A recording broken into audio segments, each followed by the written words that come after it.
All right, this topic has started to pick up some steam. It's David Pagnotta going out there and bringing the scoop as to what the latest in Mitch Marner trade talks can offer. This video was posted on social media earlier this morning by the Leafs Nation. It's an interview with David Pagnotta of the fourth period, and it has been making the rounds. The video will be linked in the description. It's a 2-minute and 20-second clip. But the main quote from the clip is posted in the tweet as well.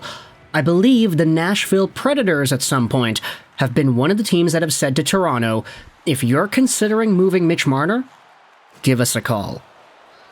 And the entirety of this 2-minute and 20-second clip is pretty much a discussion of that idea of Mitch Marner, Toronto Maple Leafs superstar forward, getting traded over to Nashville, and Pagnotta goes out there and labels the idea of some sort of a Marner for Juuse Saros trade as well. Now, Pagnotta says in the video that he feels like this would be a really good fit for both teams, how the contract status of both of these guys makes it work, how, of course, you would have to add some extra elements to the trade to balance it out. It wouldn't just be one-for-one Marner for Saros, but this is our idea.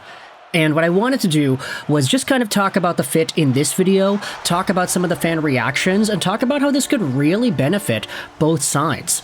Starting out with the Nashville Predators' point of view.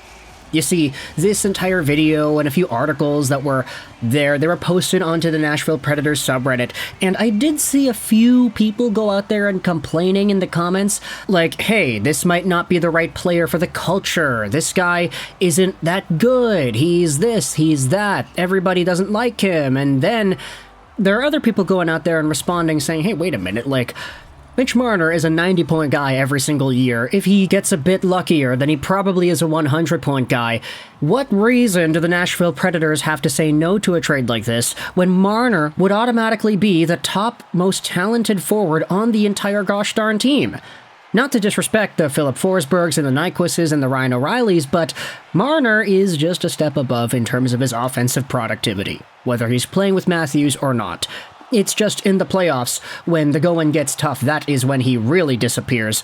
But, of course, you're not trading for Marner, the disappearing act, you're trading for Marner, the player in general, and what you hope he could bring into the playoffs, which we have not seen too much of in the past. And for a Predators team that kind of needs more extra scoring, like we had seen this in spades in the Vancouver series, but neither Vancouver nor Nashville were really able to break the doors down with goals and goals and goals.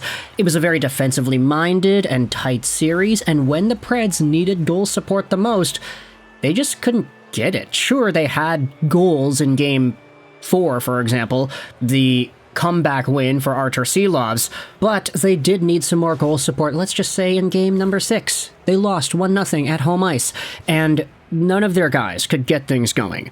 This is a team where if you're able to get a player like Marner, who adds a big shot of offensive capability to that top line, then you take it. This is a great chance for Nashville to improve their productivity. And especially if it's at the cost of what Pagnotta is going out there and proposing, Juuse Saros.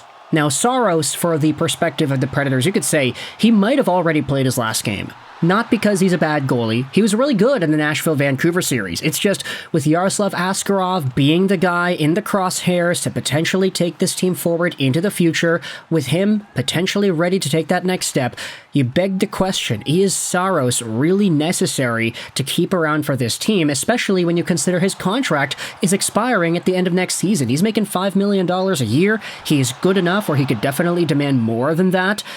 And there certainly is a lot of questions that you could propose when it comes to whether or not Saros is worth keeping around or not. The fact that his contract is expiring next year alongside of Mitch Marner's, whose $10.9 million AAV is coming to an end next season as well, makes the contracts and the salary work itself out nicely because you have the same year-by-year commitment to each of these players, but trading away something that you didn't really have a future for in Juuse Saros for a guy who could help out your forward core in the way a Mitch Marner can certainly would seem like something that's good, in my opinion, for the Nashville Predators. I mean, there are a lot of Preds fans in the comments of the Reddit post saying, yeah, no, why are you saying that we don't need this guy? Y'all are crazy. He would definitely take this team to a new level offensively.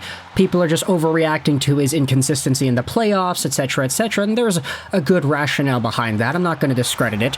It's just Marner in Nashville, I feel, would be a nice sort of addition, and I feel like as well, this would be great for Marner himself, because, like, we had already seen what Ryan O'Reilly said about his time in Toronto, how he liked the players, he liked the team, but the environment, you know, the fans, the pressure, the spotlight, it's all so hard on you in Toronto.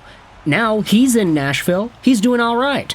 If Mitch Marner can get away from an environment where he is the number one public enemy every time he walks down the street, then that might actually be really good for his psyche as well. Maybe it will allow him to loosen up a bit more in the playoffs, start playing a bit better, and just be more consistent without the fear of being ridiculed every time you make a mistake. Because Marner, as we have known, like, the guy sucks at interviews. The guy will say the worst things to the media. He'll display terrible habits on the ice when the games matter the most. It's almost like the playoffs brings out the worst in him, and you can debate that the environment is part of the problem.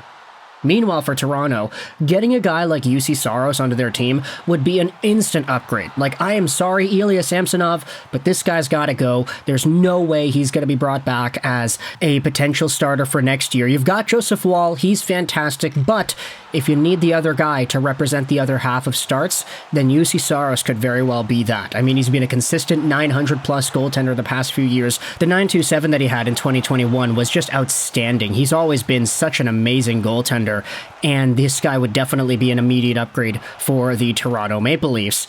It's just a matter of what else do you think needs to be added on, because of course, Saros by himself, while he is a very good goaltender, he's not valued the same as Mitch Marner, I would say. Like, you'd have to add a little bit if you're Nashville to make this trade go through, but especially if Marner is interested in only going to a select number of teams, and if Nashville happens to be a part of that list, then maybe the price isn't going to be too high. Maybe it's Saros and just like a second or something, or one other prospect, not even an extra guy on the roster or anything. Like, maybe not even a forward needs to get swapped around here to fill up that Mitch Marner spot on the Leafs. Maybe it's just Saros and a prospect for Marner, who really knows? One of the biggest angles about the Toronto Maple Leafs the entire past few years was, hey, if they just had better goaltending, if their goaltending was just consistent in the postseason, how far could they have gone?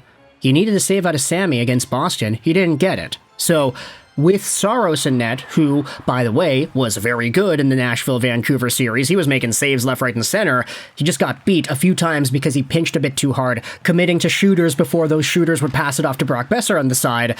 While those are certainly, you know, not ideal qualities, they still are part of a better body of work than what I'd say Samsonov has accomplished. So if you're a Toronto Maple Leafs fan, and or a Nashville Predators fan, what are your thoughts about this entire idea here? It's picking up steam. David Pagnotta talked about this on the podcast, and it has really started to take over Toronto and Nashville discourse.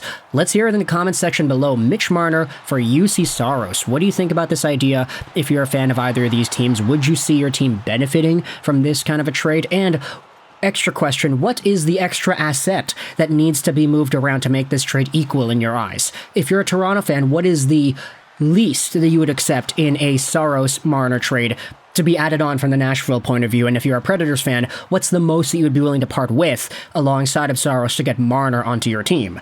Any hypothetical situations as to who you think Marner should play with? Who do you think he would be most utilized with? Do you want to reunite Ryan O'Reilly and Marner? Do you want to have him playing with Philip Forsberg instead? Have that sniper connection going with the playmaker Marner? Let me know your thoughts in the comment section below. I hope you enjoyed this video. And bye.